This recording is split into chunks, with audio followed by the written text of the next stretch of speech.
Timnas Indonesia akan menjamu Timnas Australia pada laga kedua Grup C babak kualifikasi Piala Dunia 2026 zona Asia di Stadion Utama Gelora Bung Karno Senayan, Jakarta pada Selasa 10 September 2024. Pelatih Timnas Indonesia Sintayong berharap penuh atas dukungan Garuda Merah Putih untuk memenangkan pertandingan sepak bola melawan Timnas Australia.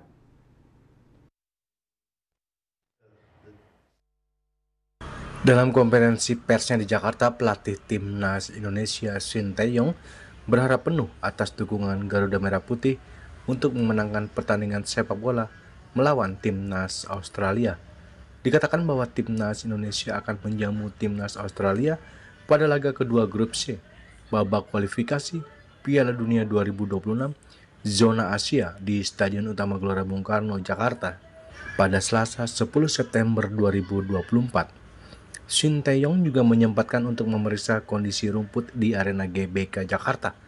Tampak bola yang disepak Sintayong berjalan lancar dan itu juga menjadi bukti bahwa rumput lapangan Stadion Utama GBK siap digunakan untuk laga Timnas Indonesia melawan Australia. Namun ia menjanjikan Timnas Indonesia akan memainkan permainan yang lebih baik ketimbang sebelumnya.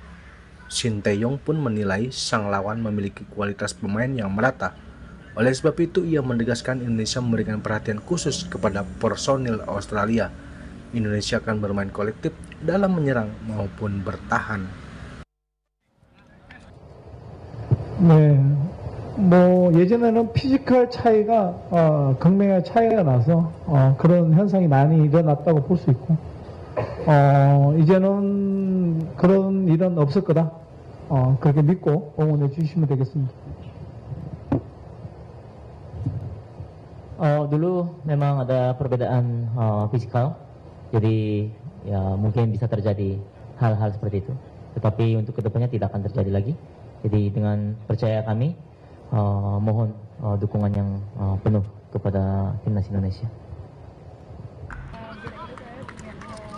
Dari Jakarta, Juli Suharta dan Ketut Sumadiasa melaporkan.